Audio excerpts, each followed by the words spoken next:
Her wealthy CEO husband threw a divorce paper at her and said, "My girlfriend has the right to be in this house." What happened next shocked everyone. "Sign them." 2 words, just 2 words, and Vivian felt her entire world collapse. She stood barefoot in the foyer of the mansion she had called home for 7 years. The Italian marble beneath her feet was cold, so cold it felt like standing on ice. Crystal chandeliers hung overhead, casting light that felt more like judgment than warmth. And there, in the doorway of his study, stood the man she had given everything to, Marcus Thornwell. His Armani suit was immaculate. His posture was perfect. His gray eyes held all the warmth of a winter storm. And wrapped around his arm, pressed against his side like she belonged there, was another woman. Serena Blake. Vivian recognized her immediately. The model-perfect features, the designer dress that probably cost more than most people made in a month, the smile that curved her lips with practiced sweetness and barely concealed triumph. Marcus extended his hand, and in it was a manila envelope. The kind lawyers use. The kind that changes lives. "I said sign them, Vivian." His voice echoed through the cavernous space. "I have already had my lawyer prepare everything. You get nothing. Not a single share of the company. Not this house. Not even the jewelry I bought you." Vivian felt her hands begin to tremble. Her voice came out as barely a whisper. "Marcus, please. 7 years. We have been married for 7 years. Does that mean nothing to you?" He did not even blink.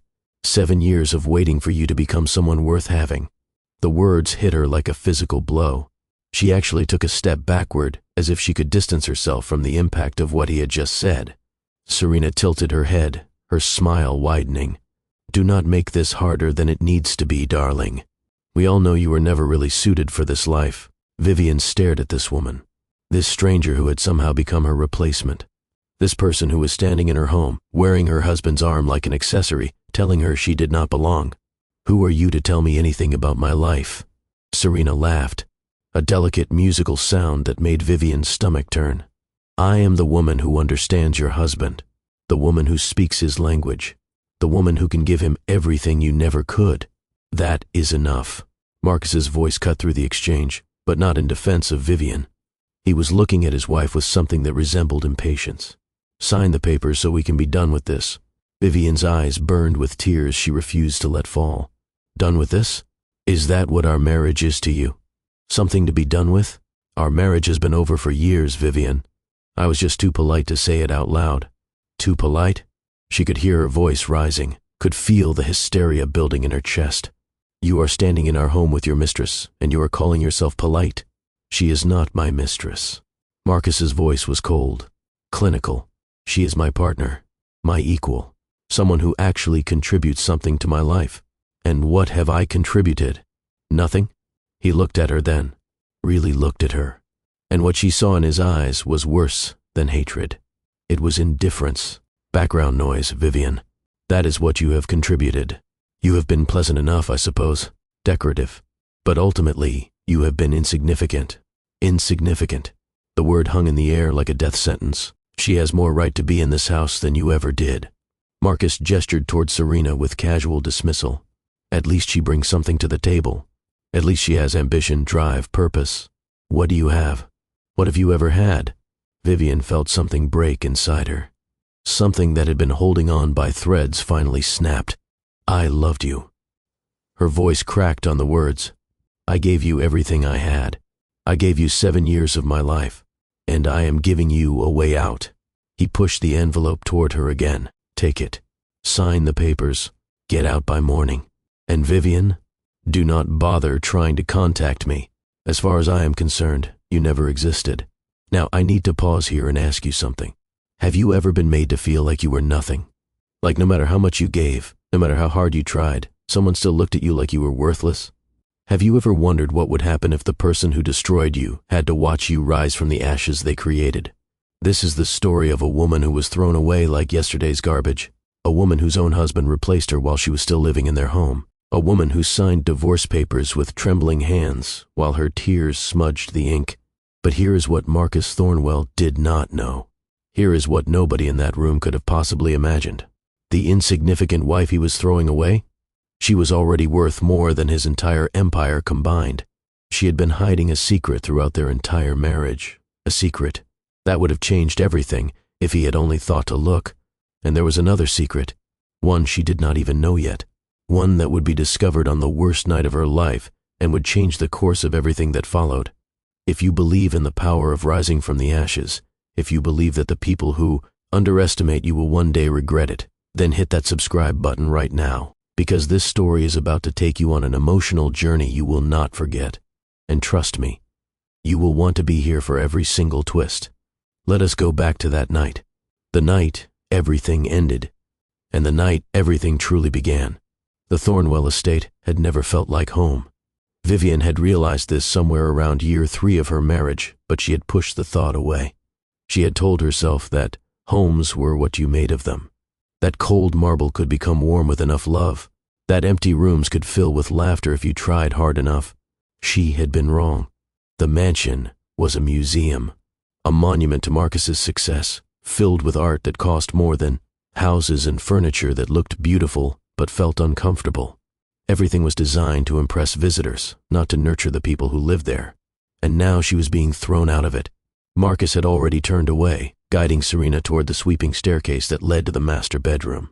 Their bedroom, the room where Vivian had slept beside him for 7 years. Where am I supposed to go? Her voice stopped him mid-step. He did not turn around. That is not my concern anymore.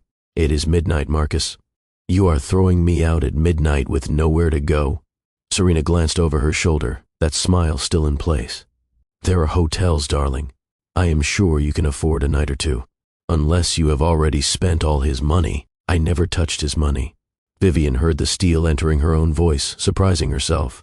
I never wanted his money. Marcus laughed. A short, derisive sound. Of course you did. Why else would someone like you marry someone like me? Someone like me? He finally turned then. His handsome face twisted with something that looked almost like disgust. Someone ordinary, Vivian. Someone plain. Someone who brings nothing to the table except youth and beauty, and those fade quickly enough. You did not seem to think I was ordinary when you proposed. I was young and foolish. He shrugged. I have grown up since then. I have learned what actually matters in a partner. And what matters? Vivian gestured towards Serena. Her. Someone who probably started sleeping with you while you were still married to me? What Serena and I have is none of your business. It became my business when you brought her into my home. It is not your home. His voice hardened. It was never your home. You were a guest here, Vivian. A guest who overstayed her welcome. She stared at him. This man she had loved. This man she had sacrificed for. This man who was looking at her like she was something he had scraped off the bottom of his shoe. Get out. His voice was final. I will have security escort you if necessary, but I would prefer to avoid the scene. Take whatever you can carry and leave. The lawyers will handle the rest. He turned and walked up the stairs. Serena followed, her heels clicking against the marble in a rhythm that sounded almost triumphant. Vivian stood alone in the foyer. The chandeliers still sparkled overhead. The artwork still hung in its carefully curated positions. Everything looked exactly the same as it had an hour ago, before her world had collapsed. She looked down at the envelope in her hands. The divorce papers, the end of 7 years reduced to a stack of legal documents. Her fingers were still trembling. Part of her wanted to tear them up, to refuse, to fight. But fight for what? A man who called her insignificant? A marriage that had apparently meant nothing? A home that had never been hers? She walked to the small side table near the door, the one where they kept a pen for signing packages. Her hand shook as she opened the envelope and found the signature line. One signature. That was all it took to end a marriage. She signed. Her tears fell onto the paper, smearing the ink slightly. But the signature was legible. The divorce was done. She left the papers on the table and walked toward the door. She did not take the jewelry. She did not take the designer clothes. She did not take anything that he had given her over the years. She took only herself. The night air hit her face as she stepped outside, and she realized she was still in her nightgown. Still barefoot. Standing on the cold stone steps of a mansion that had never wanted her. She started walking. She did not know where she was going. She did not care. She just needed to move. Needed to put distance between herself and the scene she had just survived. Her feet hurt against the pavement. Her thin nightgown did nothing to block the chill, but she kept walking, and as she walked, something strange began to happen. The tears dried, the trembling stopped, and somewhere beneath the devastation, beneath the humiliation, beneath the shattered pieces of her heart, something else began to stir. Anger, not the hot, explosive kind. This was different. This was cold, calculated, the kind of anger that does not burn out, the kind that builds. Marcus Thornwell thought she was insignificant. He had no idea what she was actually capable of. Now, here is where this story takes its first unexpected turn. Because while Marcus was dismissing his wife as worthless, while he was climbing the stairs with his new partner, while he was probably already forgetting that Vivian had ever existed, he had no idea what he had just thrown away. Let me take you back before the divorce, back before the marriage even began, back to a secret that Vivian had kept for nearly a decade. The night Vivian met Marcus Thornwell, she was working on her 4th patent application. Nobody knew this, of course. To the world, to the guests at the charity gala where their eyes first met. Across the room, she was just another beautiful woman in a beautiful dress. Someone who photographed well, someone who smiled at the right moments. But beneath the surface, hidden behind the careful mask she had learned to wear, Vivian was someone else entirely. She was V. Archer. The name meant nothing to most people. It was deliberately obscure, attached to shell companies and anonymous consulting agreements. But to the tech industry, to the CEOs of Fortune 500 companies who paid astronomical fees for software architecture that no one else could design, V. Archer was legendary. Vivian had started coding when she was 12 years old. By 16, she had sold her first program to a company that did not realize they were buying from a teenager. By 20, she had built an anonymous empire that operated entirely in the shadows. She had patents on revolutionary algorithms. She had consulting contracts with companies that shaped the modern world. She had a fortune that she kept hidden in offshore accounts, never spending it on anything that might draw attention. And she had done all of this while maintaining a completely ordinary exterior. Why? Because Vivian had learned early that the world was not kind to women who were too smart, too successful, too threatening. She had watched her mother's intelligence be dismissed by her father. She had seen brilliant female classmates pushed to the side while mediocre men took credit for their work. She had understood, long before she should have needed to, that sometimes the safest place to be powerful was in the shadows. So she had built 2 lives. By day, she was Vivian. Quiet, pleasant, the kind of woman who blended into the background at social events, the kind of woman who smiled and nodded and let others take center stage. By night, she was V. Archer, brilliant, innovative, the invisible genius behind systems that powered global corporations. And then she met Marcus. She had not planned to fall in love. It was not part of her carefully structured life, but there was something about him that drew her in. His confidence, his ambition, the way he looked at her like she was the only person in the room. He had courted her with intensity and focus. Flowers every day, phone calls that lasted for hours, grand gestures that made her feel special, wanted, chosen. And then, on their 3rd date, he had said something that changed everything. The tech industry has no room for couples who compete. They had been sitting in an expensive restaurant. His hand had covered hers on the white tablecloth. His eyes had been earnest, sincere. I need a partner, Vivian, not a rival. Someone who understands that my success is our success. Someone who can support what I am building without needing to build something of her own. She should have walked away. She should have told him exactly who she was and exactly what she was capable of. But she was young. She was in love, and she was terrified that if he knew the truth, he would leave. So, she made a choice. She buried V. Archer even deeper. She channeled all of her brilliance into anonymous work that left no traceable footprint.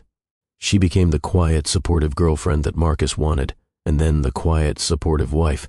She told herself that love was worth the sacrifice. She told herself that she could be happy in the shadows. She told herself a lot of things that turned out to be lies. For 7 years, Vivian lived her double life. By day, she attended charity galas and business dinners. She learned which fork to use and which topics to avoid. She smiled at investors and laughed at jokes that were not funny. She became exactly what Marcus needed her to be. By night, after he fell asleep, she slipped into her home office and transformed into V. Archer. She wrote code that revolutionized industries. She filed patents that would generate income for decades. She consulted on projects that shaped the future of technology. The irony was almost painful.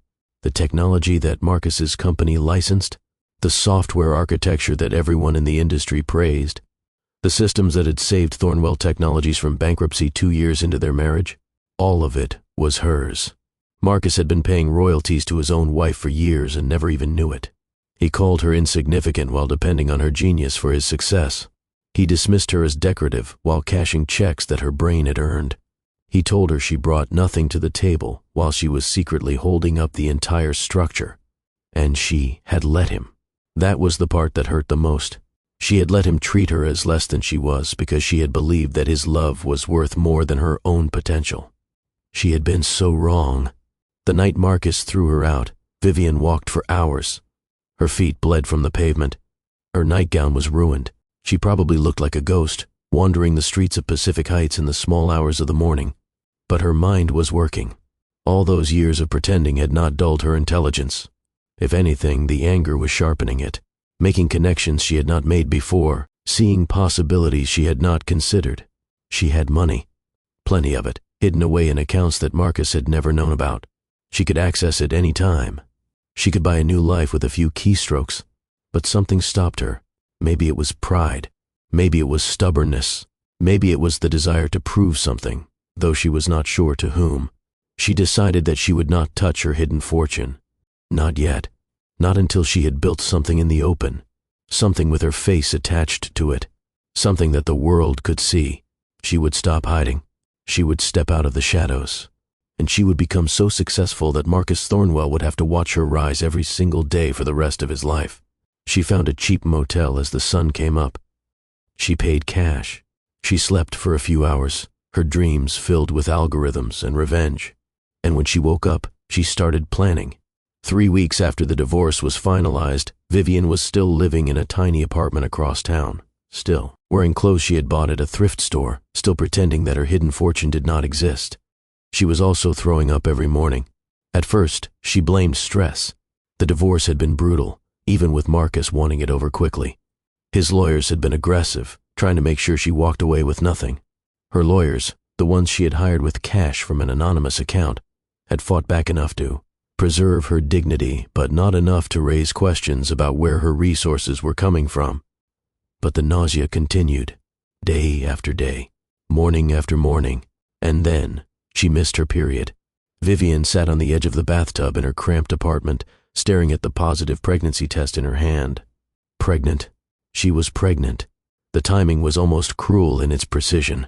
3 weeks after her husband had thrown her away, after he had told her she was worthless, after he had replaced her with someone better, and now she was carrying his child.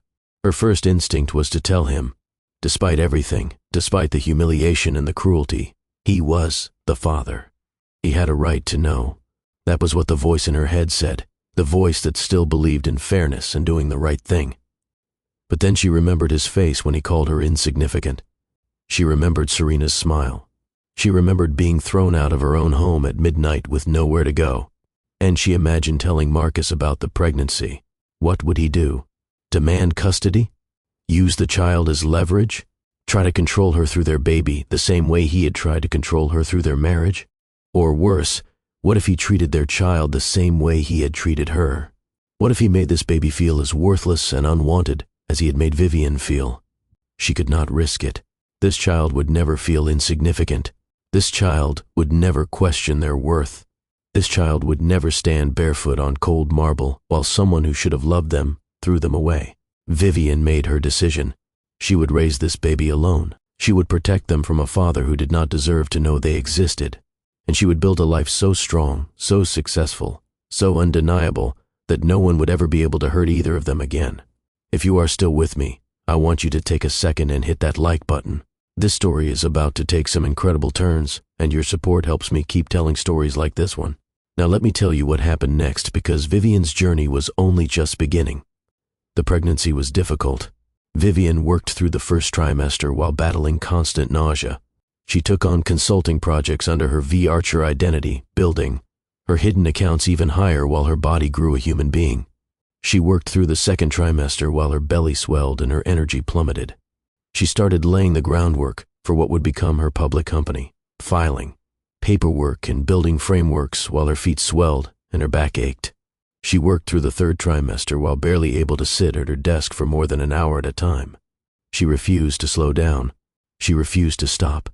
She had something to prove, and nothing, not even pregnancy, was going to stand in her way. And then, 6 weeks before her due date, she went into labor. It was too early. The doctors told her the risks. The babies might not be developed enough. Their lungs might not be ready. There could be complications. Babies. That was when she learned. Not one baby. 3. Triplets. She had been carrying triplets the entire time. The ultrasounds had been unclear, the positioning unusual. But now, as she lay in the delivery room, with machines beeping around her, she learned that she was about to become a mother 3 times over. The delivery took 18 hours. Vivian screamed. She cried. She pushed past exhaustion into something beyond exhaustion. She thought about Marcus, about how he was probably sleeping in their old bedroom with Serena. Beside him, completely unaware that across the city, his children were fighting to be born. And then, finally, she held them. A girl first, Rosalie, tiny and perfect, with a cry that filled the room. Then a boy, Marcus Jr. She almost named him something else, but in the end, she could not deny who his father was. She called him MJ, and finally, another boy, Alexander, the smallest of the 3, but with eyes that seemed to take in everything around him. 3 babies, 3 miracles, 3 reasons to never give up.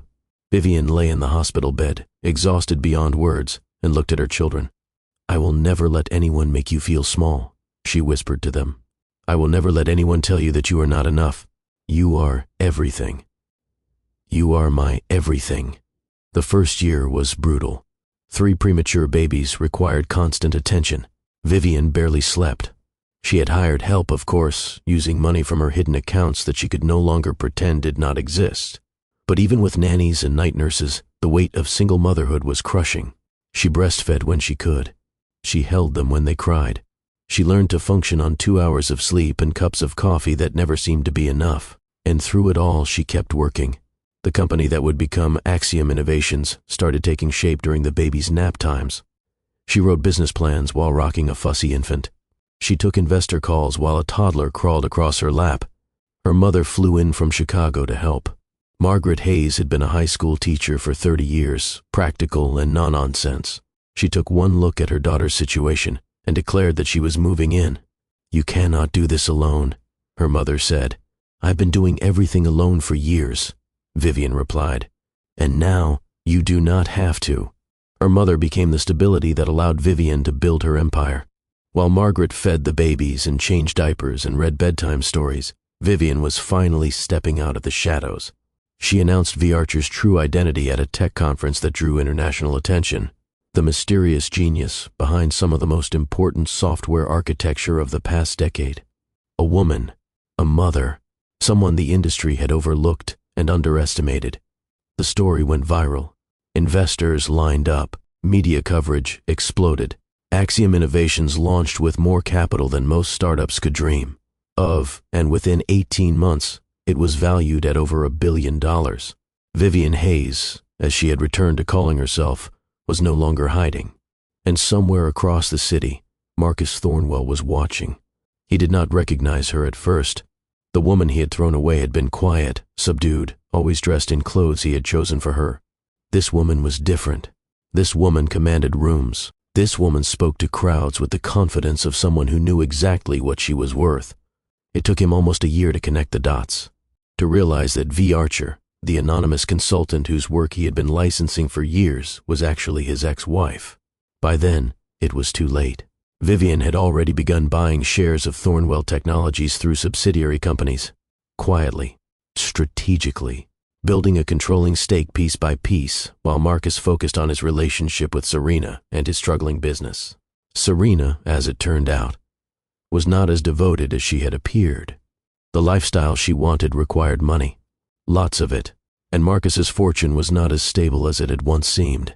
Bad investments, poor management decisions, an inability to adapt to changing markets. Within 6 months of the divorce, Serena had started to distance herself. Within a year, she was gone. She had found someone richer, someone whose empire was not crumbling, someone who could give her the life she felt she deserved. Marcus barely noticed. He was too busy trying to save his company to care about another woman leaving him. He worked longer hours. He made increasingly desperate decisions. He watched his father's legacy slip through his fingers and could not figure out how to stop it. He never thought about Vivian. Well, that was not entirely true. He thought about her sometimes. Late at night, when the apartment he had moved into after selling the mansion felt too quiet, he would remember her smile, her kindness, the way she used to make him feel like he was enough, even when the business was struggling. But those memories were quickly pushed aside. He had more important things to worry about. He had no idea that she was coming for everything he had left. 5 years after the night she walked out barefoot into the cold, Vivian stood across the street from the Thornwell Technologies building. She was barely recognizable as the woman who had signed divorce papers with trembling hands. That woman had been broken, diminished, made to feel worthless by someone who should have cherished her. This woman was something else entirely. Her dark hair was cut in a sleek, professional style. Her posture radiated confidence earned through years of boardroom battles. Her eyes held a sharpness that had been forged in the fire of building an empire while raising 3 children alone. She wore a tailored suit that cost more than Marcus's monthly salary had been when they first met. Her heels were designer. Her accessories were minimal but expensive. Everything about her projected power. Devin appeared beside her, tablet in hand. He was her assistant, a sharp young man who had been with her since the early days of Axiom Innovations. "The board meeting starts in 20 minutes, he said. "Are you sure you want to do this personally? We could send the legal team." Vivian did not look away from the building. "No. This one I handle myself." They crossed the street together. The security guards in the lobby glanced at her identification badge, at the authorization codes that gave her access to every floor of this building.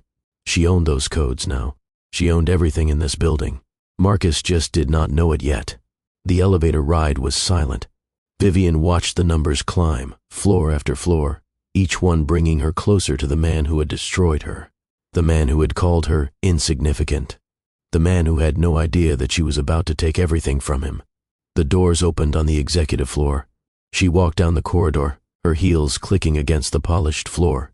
She passed offices that had belonged to executives she had already replaced. She passed conference rooms where decisions about her future had once been made without her input. And then she reached the boardroom. She could hear Marcus's voice through the closed door. Confident, commanding. He was in the middle of a presentation about quarterly projections probably, trying to convince the board that things were not as bad as they seemed. Things were worse than he knew. Vivian pushed open the door and walked in. The room fell silent. Marcus was standing at the head of the table, a remote in his hand, a chart projected on the screen behind him. He was mid-gesture, frozen in the act of making a point that no longer mattered. His eyes found her. Confusion flickered across his face. She could see him trying to place her, searching his memory for where he had seen this woman before. And then recognition dawned. His face went pale. "I am sorry," he said slowly, his voice uncertain for the first time in years. "This is a private meeting. Security should never have let you pass the lobby." Vivian smiled. It was not a kind smile. "Security let me in because I own this company now, Marcus." She walked to the head of the table. His seat. The seat he had occupied for 15 years. The seat of power in the company his father had built. She pulled out the chair and sat down. "Axiom Innovations completed its acquisition of your controlling shares last night," she continued, her voice calm and measured. "The board has already been notified. You just were not paying attention." The silence was absolute. Every person at that table was staring at her, some with confusion, some with dawning understanding, some with what looked almost like relief, as if they had been waiting for someone to finally take charge. Marcus gripped the edge of the conference table, his knuckles white. "That is impossible, is it?" "Axiom is, V. Archer is," he stammered. "Me." Vivian's smile widened slightly. "I am V. Archer. I have been V. Archer since before we met. Every patent, every revolutionary algorithm, every piece of software that transformed the industry over the past decade. That was me. The insignificant wife you threw away was building an empire while you were too busy looking right through her." Marcus stared at her, His mouth opened, but no words came out. She slid a folder across the polished table. Patent applications, she said. Business registrations, financial records, all traceable to anonymous shell companies I created years ago, all leading directly back to me. She let that sink in before delivering the final blow. I was already wealthy beyond your imagination when you married me, Marcus. I just never told you because I wanted you to love me for who I was, not what I could give you. The irony was not lost on her. She had hidden her genius to protect their love, and he had thrown her away for being ordinary. The technology your company has been licensing for the past 3 years, she continued. The software architecture that saved Thornwell Technologies from bankruptcy 2 years ago. That was all mine. You have been paying royalties to your ex-wife this entire time and never even knew it. Marcus looked like he might be sick. He reached for the folder, flipping through the documents with hands that trembled slightly. Page after page confirmed what she had said. The patents, the contracts, the money that had flowed from his accounts into hers for years. You are lying, he said, but his voice held no conviction. Am I? Look at the signatures, Marcus. Look at the dates. Look at the account numbers. Every piece of evidence you need is right there in your hands. He looked up at her. The man who had called her insignificant. The man who had replaced her with someone he thought was better. The man who had told her she never existed. Now, he was looking at her like he was seeing her for the first time. Kendra, he started. That is not my name anymore, she interrupted. To you, I am Miss Hayes. Or better yet, I am the woman who just took everything you had. She turned to the security guards who had followed her into the room. Please escort Mr. Thornwell from the building. He no longer has authorization to be here. The guards moved forward. Marcus stumbled back, still clutching the folder of evidence. Wait, he said. Please, wait. Vivian had not expected the desperation in his voice. She had imagined this moment countless times over the past 5 years, and in her imagination, he had always been defiant, angry, refusing to accept what was happening. But this Marcus looked broken. She held up her hand, and the guards stopped. Give him a moment. Marcus stared at her with an expression she could not quite read. Confusion, shame, something that might have been regret. Why? He asked. Why are you giving me a moment? I treated you terribly. I said unforgivable things. Why would you give me anything? Because I am not you. She stood up from the chair that had once been his and walked toward him until they were face to face.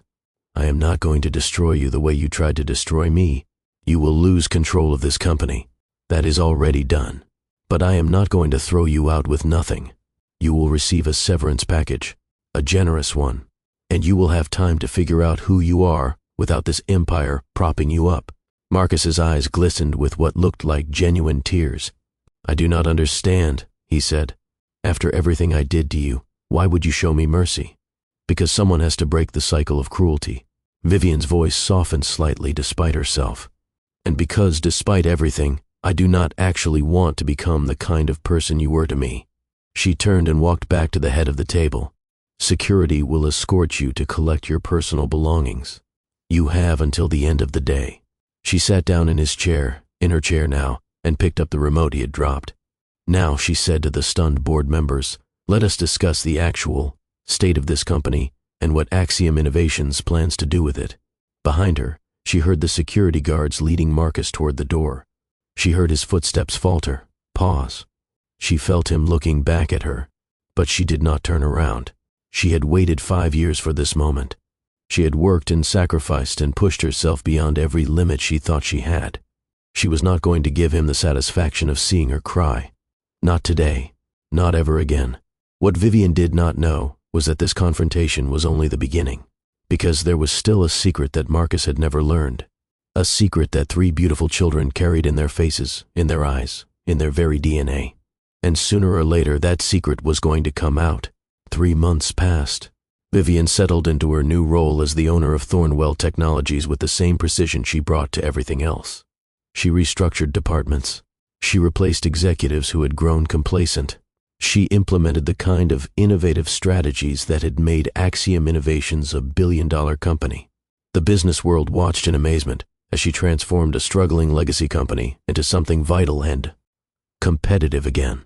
Magazine covers featured her face. Conference organizers begged for her keynote speeches. Investors who had once dismissed her as ordinary now lined up for the chance to be part of her vision. But through it all, she could not stop thinking about the look on Marcus's face when the security guards had led him away. She had expected to feel triumphant. She had expected satisfaction, vindication, the sweet taste of revenge served cold after 5 long years. Instead, she felt something more complicated. She had seen devastation in his eyes. Real devastation, the kind that comes from watching your entire identity crumble in a matter of minutes. She knew that feeling. She had lived that feeling on the night he threw her out. Part of her whispered that he deserved it, that this was justice, that the universe was simply balancing the scales. But another part of her, the part that had loved him once, the part that still remembered the man he had been before success, and family pressure had twisted him into something cruel, that part felt something dangerously close to sympathy. She pushed the feeling aside. She had a company to run. She had children to raise.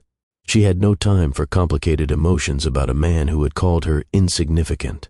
And then, 3 months after the takeover, Marcus knocked on her office door. She almost did not recognize him. The man standing in the doorway of her corner office looked nothing like the polished CEO who had once dismissed her as worthless. His designer suits had been replaced by something simpler, more understated. The arrogance that had defined his posture for as long as she had known him had crumbled into something more human. He looked older, humbler, broken and reassembled into a shape she did not quite recognize. "I'm not here to ask for my job back." His voice was quiet, almost hesitant, so different from the commanding tone that had once filled boardrooms and made subordinates tremble. "Then why are you here?" "To apologize." He stepped into her office but did not move toward her desk. He stayed near the door, as if uncertain whether he had the right to come any closer. Properly, without an audience or agenda or anything to gain. Vivian set down the pen she had been holding. She studied the man she had once loved more than her own dreams. "Sit down." He sat across from her, his hands clasped in his lap, looking at the floor before forcing himself to meet her eyes. "I have spent the past 3 months in therapy," he said. "Intensive, daily therapy, trying to understand how I became someone capable of treating you the way I did." "And what did you learn?" Marcus was quiet for a long moment. She could see him gathering his thoughts, searching for words that would be honest rather than convenient. "That I was terrified." The answer surprised her. Terrified of what? Of being outshined. His voice cracked slightly. Of being ordinary. Of loving someone who might eventually leave me for something better. So I made sure you felt small enough to stay. I convinced myself you were less than me because the alternative, admitting you were my equal or more, felt like a threat to everything I had built my identity around. Vivian was silent for a long moment, processing his words against her memories of their marriage. "That does not excuse what you did." "No, it does not. Nothing excuses it." He leaned forward, earnest in a way she had never seen him. "I am not here to make excuses. I am here to take responsibility. For the first time in my life, I am actually taking responsibility for who I was and what I did." "What about Serena?" Marcus's laugh was bitter. "Serena left me within 6 months of our divorce. Turns out she was more interested in the lifestyle than the man. When the money and power started drying up, so did her affection." Vivian felt no satisfaction at this news. "I am not going to say you did not deserve that. I know. I deserved worse." He paused, struggling with his next words. "I have sold most of my assets. I have donated a significant portion to domestic violence charities. I have started a small consulting firm that helps entrepreneurs from underprivileged backgrounds access capital. Why are you telling me this? Because I want you to know that I understand now. I see you, really see you, for the first time. And I am so deeply sorry for every moment I made you feel invisible." Vivian studied his face, looking for any sign of manipulation, any hint of the calculating businessman who had once traded her in for a better model. But all she saw was genuine remorse. "Your apology does not fix what you broke," she said finally. "It does not give me back those years of feeling worthless. It does not erase the words that still echo in my head sometimes when I'm trying to fall asleep. I know. Then what do you want from me, Marcus? Forgiveness? Absolution? A clean slate so you can feel better about yourself? No." His voice was steady despite the emotion in his eyes. "I do not expect forgiveness. I have not earned it, and I may never earn it. I just needed you to know that I finally understand what I did, that I see you for who you really are, and that I will spend the rest of my life trying to become someone worthy of the second chance I do not deserve. They sat in silence for a long moment. The city hummed outside the windows. The weight of their shared history pressed down on both of them. I do not know if I can ever forgive you, Vivian said at last. The woman you hurt so badly is still part of me. She still flinches sometimes when someone raises their voice. She still wonders, in her darkest moments, if maybe you were right about her. Marcus closed his eyes, pain written across his face. But there is another part of me, Vivian continued. A part that remembers the man you were before all of this. The man who used to make me laugh. The man who held me when I was scared. And that part of me wants to believe that people can change. I have changed. Maybe. Or maybe you are just saying what you think I want to hear. I guess you will have to decide that for yourself. Marcus stood, preparing to leave. He had said what he came to say. He had no right to ask for more. But Vivian's voice stopped him. Marcus. He turned back. There is something you need to know. The words hung in the air between them. Vivian had not planned to say them. She had spent 5 years building walls around this secret, protecting it from exactly this moment. But watching him stand there, genuinely broken, genuinely changed, something shifted inside her. Something that felt like the first crack in a dam that had been holding back a flood. When you threw me out, she said slowly, I was 3 weeks pregnant. The color drained from his face. What? Her name is Rosalie. She is almost 5 years old. She has your eyes and my stubbornness, and she asks about her father constantly. Marcus stared at her. His mouth moved, but no sound came out. She could see him trying to process what she had just said, trying to reconcile this information with the life he thought he knew. I have a daughter? You have 3 children, actually. Triplets. Rosalie, MJ, and Alexander. He sat down heavily, as if his legs could no longer support him. 3 children. His voice was barely a whisper. I have 3 children I never knew about. Yes, why did you never tell me? Vivian felt the old anger rising, but she pushed it down. She had made her choice, and she needed to explain it honestly, because I was terrified of what you would do if you knew. She kept her voice steady despite the emotions churning inside her. Terrified you would try to take them from me. Or worse, treat them the way you treated me. I would never hurt them. You said you would never hurt me too. Marcus had no answer for that. The young man who had spoken such cruel words to the woman he had promised to love forever seemed like a stranger to him now. But the damage he had caused was still very real. I am telling you now, Vivian continued, because they deserve to make their own choice. And because I have watched you for 3 months. I have read every therapy report. Yes, I had you investigated. Do not look so surprised. And I have seen the changes you are making. Real changes. Not for the company or for me, but for yourself. Marcus was crying now. Actual tears streaming down his face. Can I meet them? Please. I know I do not deserve it. I know I have done nothing to earn it, but please. You can meet them. He looked up, hope flickering in his eyes. But it happened slowly, she continued, her voice firm. Supervised visits at first. Family therapy. You do not get to waltz in and play hero father after abandoning us. You earn your place in their lives through consistency and time, and proving that you have actually changed. I will do whatever it takes. I know. That is why I am giving you this chance. They sat in silence for a moment, the weight of what had just happened settling around them. 5 years of secrets. 5 years of missed moments and first words and birthday parties and bedtime stories. 5 years that could never be recovered. But maybe, just maybe, they could build something from the wreckage. What are they like? Marcus's question was barely audible, but Vivian heard the hunger in it. The desperate need to know something, anything, about the children he had never met. Rosalie is the artist, she said, and something in her voice softened despite herself. She sees the world in colors and emotions. She paints pictures that make grown adults cry. She is fierce and protective and has your stubborn streak. And the boys? MJ is the leader.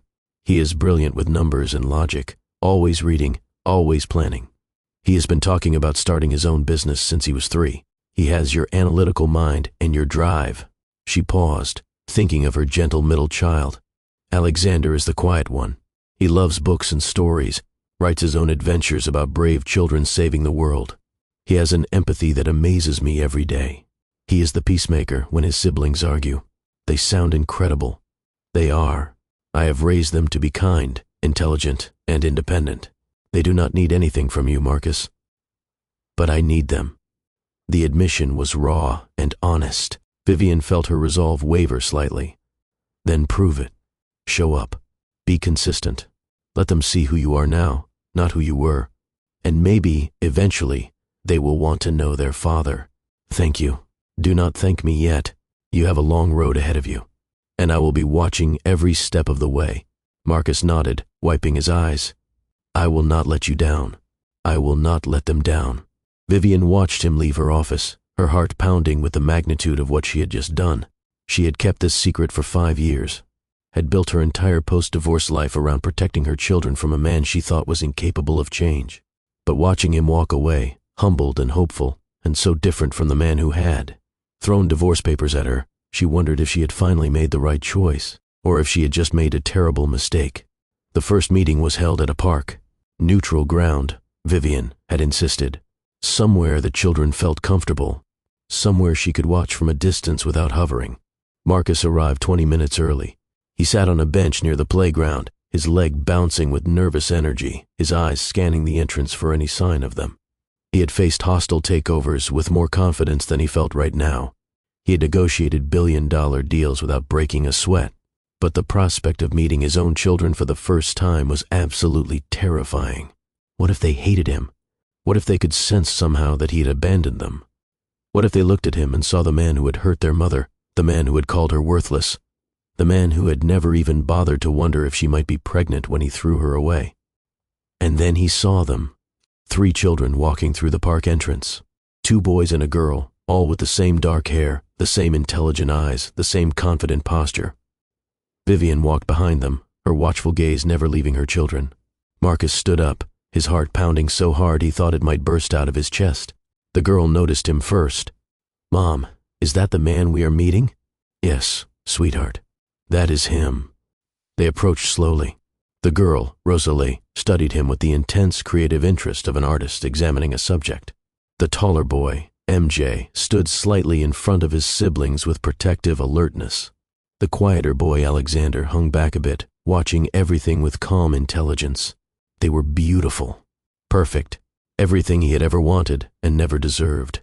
"Hello." His voice came out rough with emotion. He cleared his throat and tried again.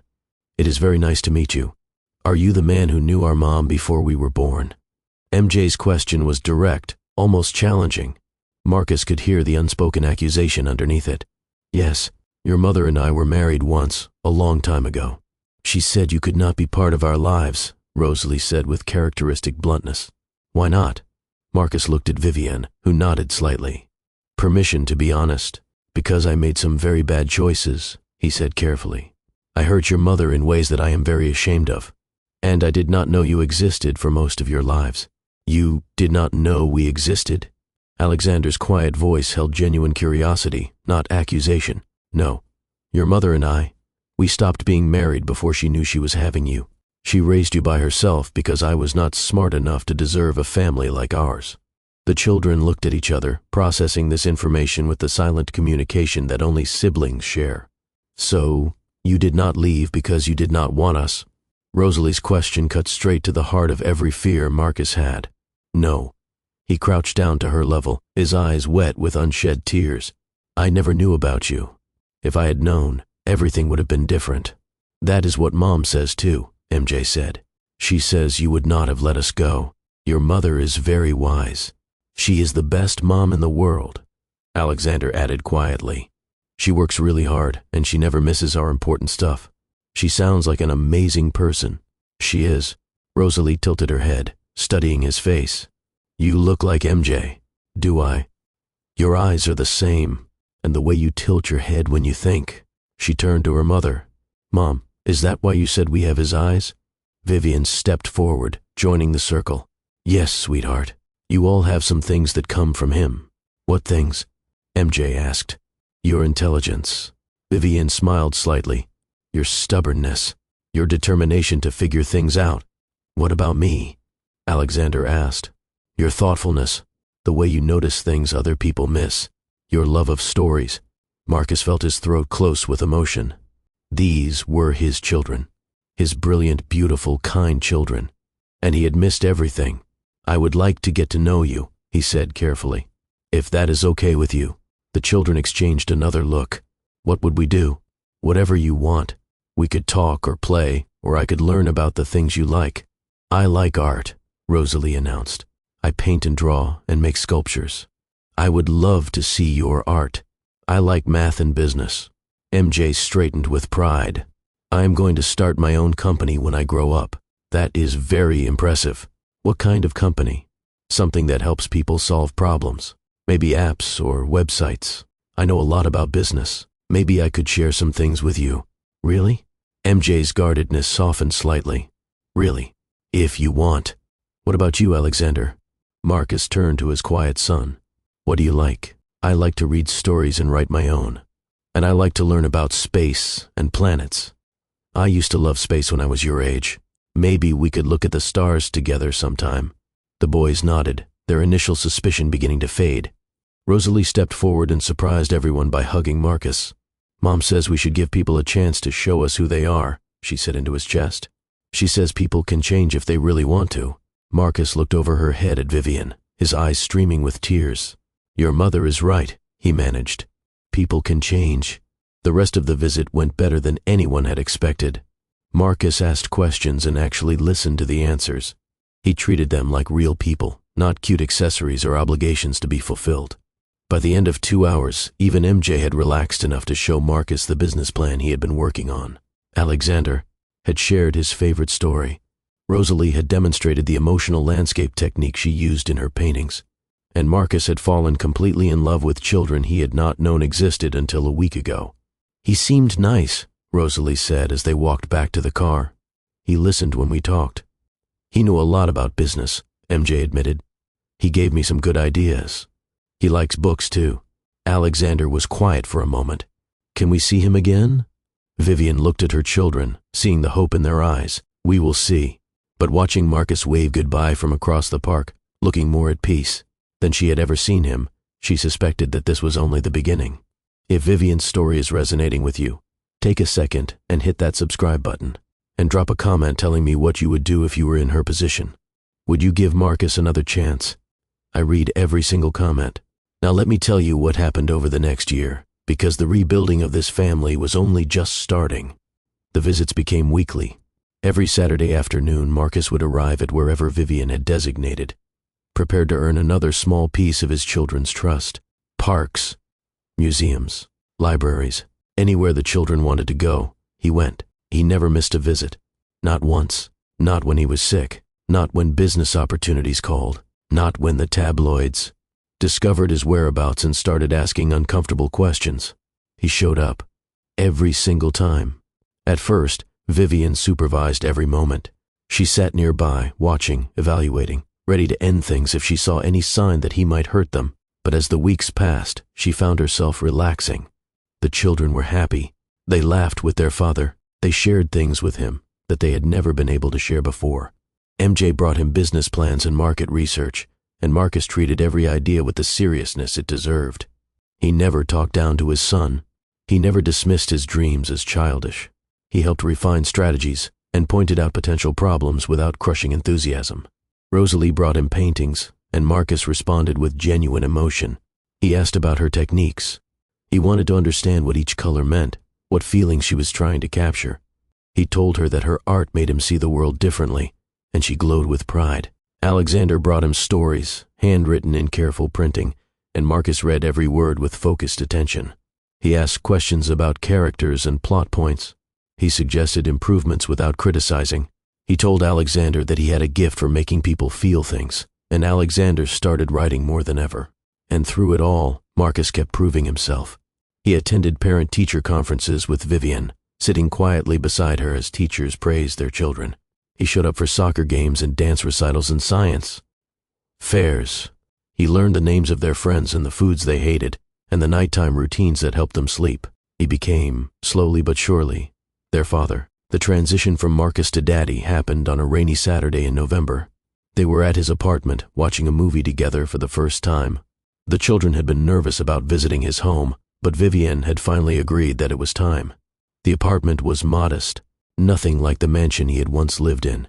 But it was warm and welcoming, with children's artwork on the refrigerator and books they had recommended on his shelves.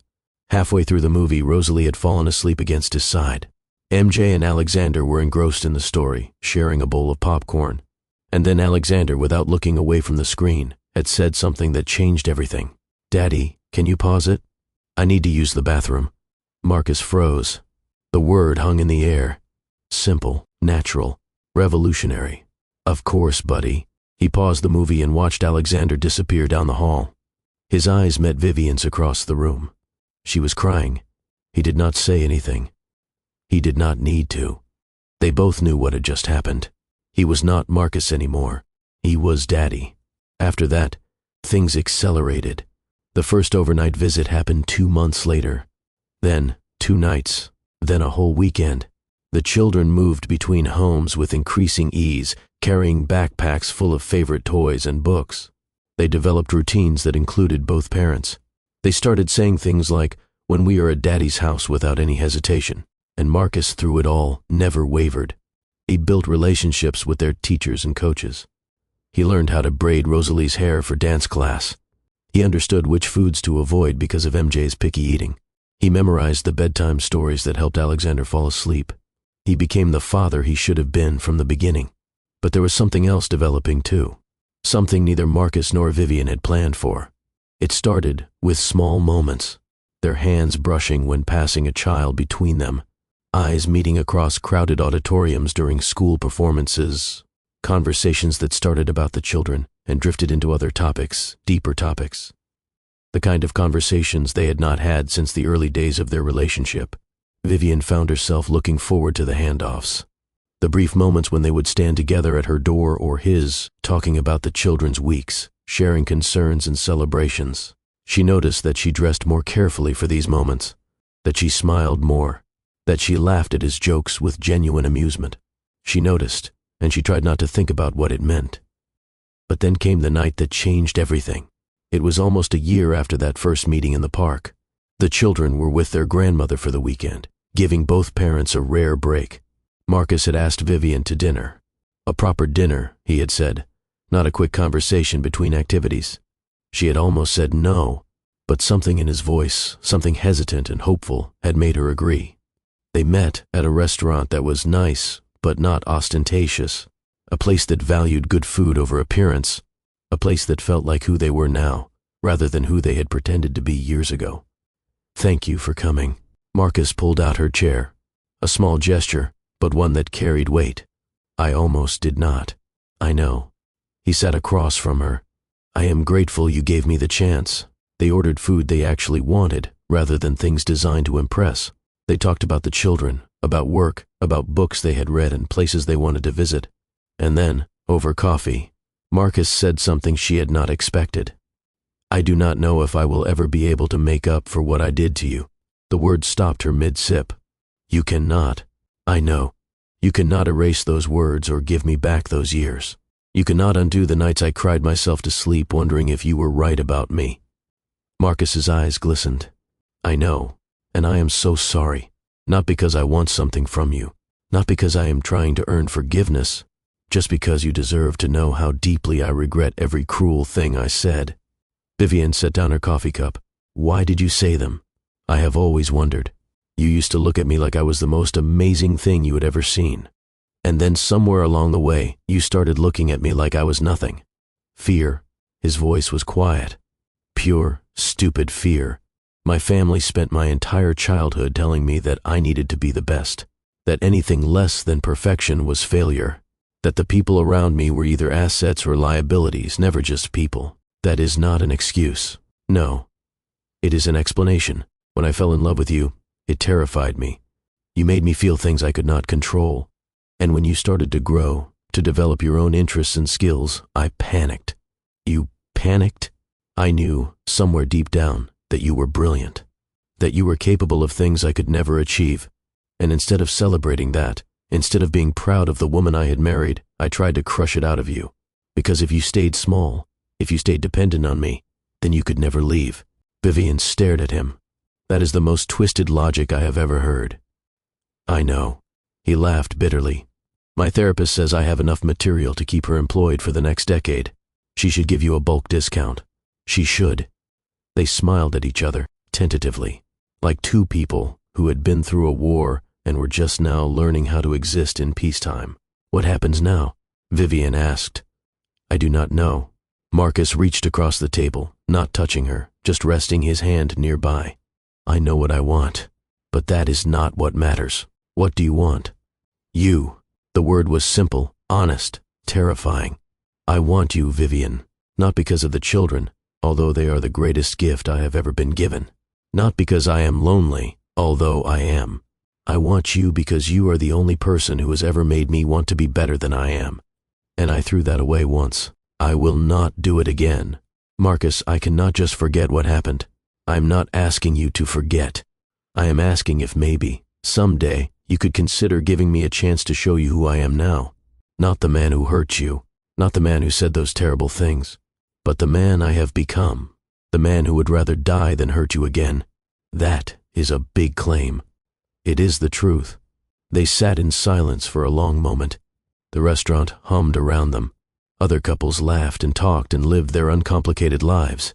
"I need time," Vivian said finally. "I know.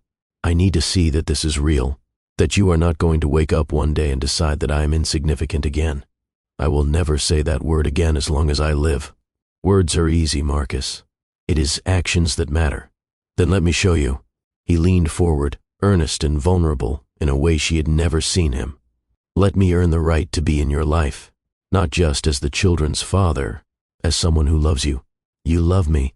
I never stopped, even when I was too stupid and scared to show it, even when I was pushing you away with both hands.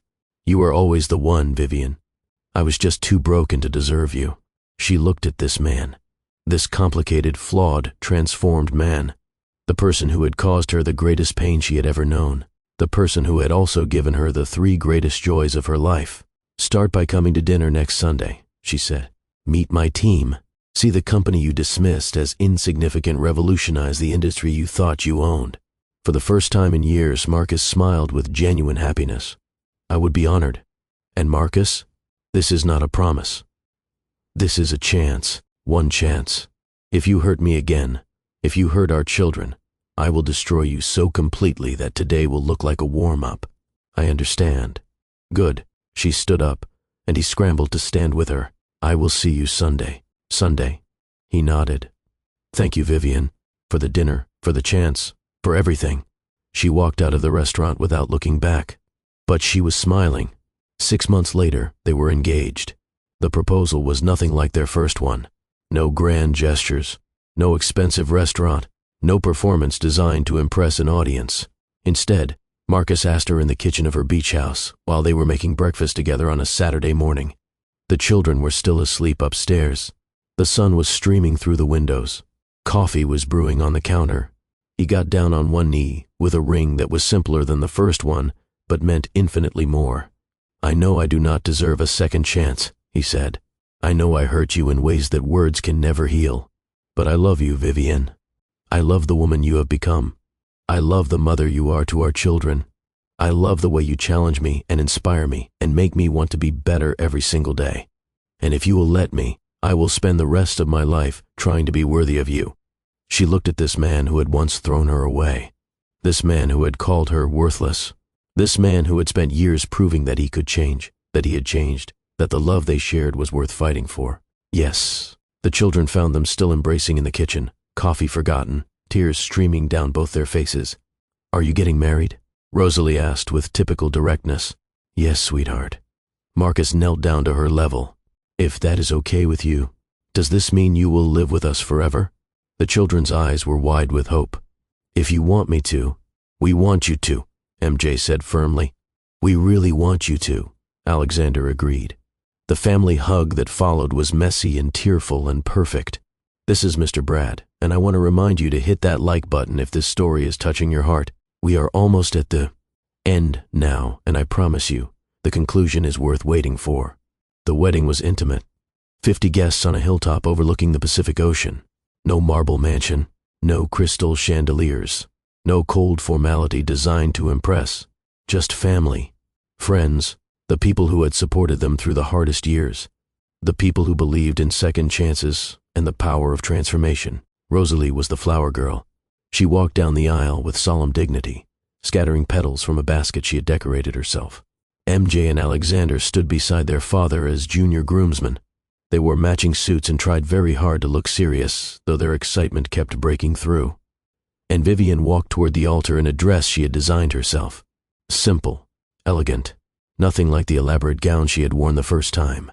This time she walked toward a man who truly saw her, a man who had earned the right to stand beside her, a man who had proven, through years of consistent action, that he was worthy of her trust.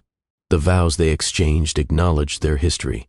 Marcus spoke of the man he had been and the shame he carried. He spoke of the woman who had given him children he did not deserve and a second chance he had not earned. He spoke of commitment that went beyond words, of love that had survived the fire of his own cruelty. Vivian spoke of the journey that had brought them here. She spoke of the strength she had found in her darkest moments. She spoke of the choice to forgive, not because he deserved it, but because holding on to anger was exhausting. She spoke of building something new from the ashes of something broken, and when the officiant pronounced them married, when they kissed under the California sun, their children cheered louder than anyone. "I present to you the Thornwell Hayes family," the officiant announced. Marcus, Vivian, Rosalie, MJ, and Alexander. The applause washed over them like a wave. They had made it. Against all odds, through all the pain and betrayal and slow rebuilding, they had made it. Not back to where they started. That place was gone forever, burned by cruelty and watered with tears. But somewhere new, somewhere better, somewhere built on honesty and earned trust, and the daily choice to love each other well. The beach house in Monterey became their home. Nothing like the cold marble mansion of Marcus's past. This home was warm, lived in, full of children's artwork on the refrigerator and toys scattered across, the floor and the sound of laughter echoing through every room. Vivian continued to run Axiom Innovations.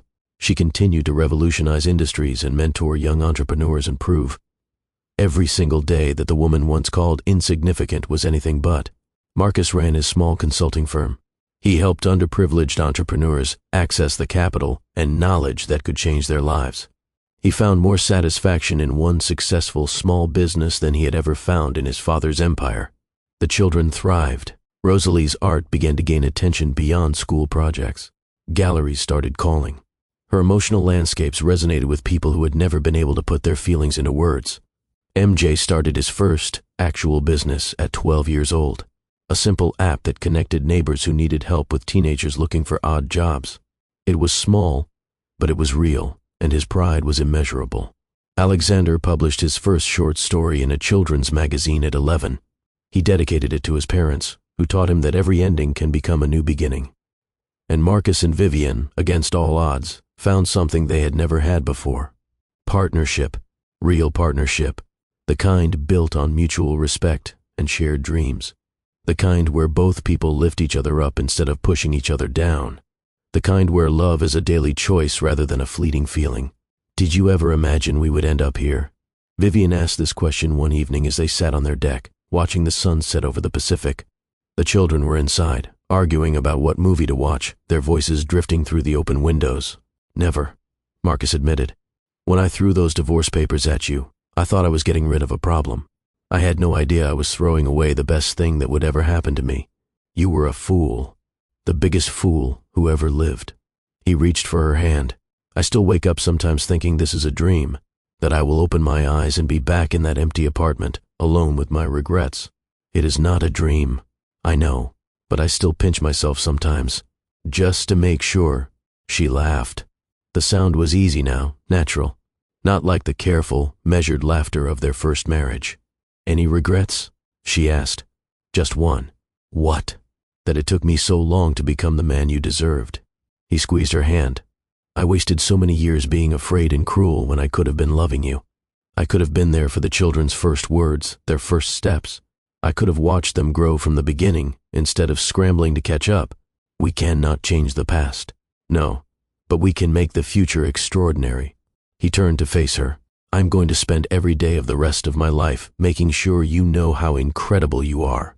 I am going to tell our children every chance I get that their mother, is the strongest, smartest, most remarkable woman I have ever known. And I am going to wake up every morning grateful that you gave me a second chance I did not deserve. You have earned it now. Have the first? Yes. Through years of consistent action, through never missing a visit, through becoming the father our children needed, through treating me like a partner instead of a possession. You have earned your place in this family, Marcus. You belong here. His eyes filled with tears. Thank you. Do not thank me. Just keep being the man you have become. That is all I ask. The children burst through the door, finally having agreed on a movie. They piled onto the deck chairs, demanding popcorn and blankets and their parents' full attention. And as Marcus got up to make popcorn, and Vivian gathered blankets and the children bickered happily about the best parts of the movie they were about to watch, everything felt exactly as it should be. Sometimes the people who hurt us most are capable of the most profound change. Sometimes the strength we develop through devastation becomes our greatest power. And sometimes, love returns, not as the naive fairy tale of youth, but as something harder earned and infinitely more valuable. Partnership forged through accountability. Trust rebuilt brick by brick. The courage to believe that people can genuinely transform. Vivian Hayes had been called insignificant. She had been thrown away like she was nothing.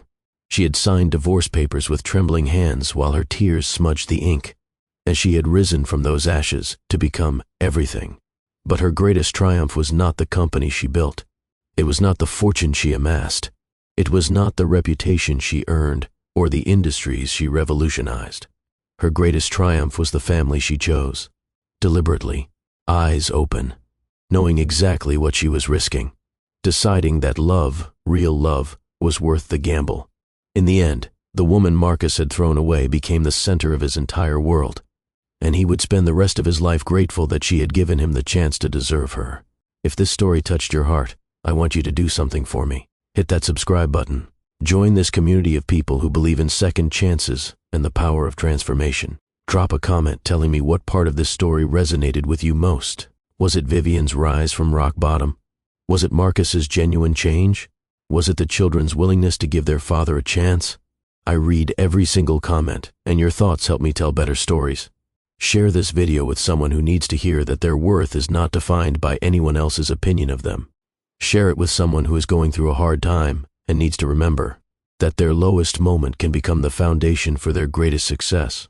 And remember this, your story is not over. No matter what chapter you are in right now, no matter who has made you feel small, no matter what you have lost, you have the power to become everything they said you could not be. Just like Vivian. Until next time, this is Mr. Brad, reminding you that the best love stories are not the ones without pain. They are the ones where love survives it.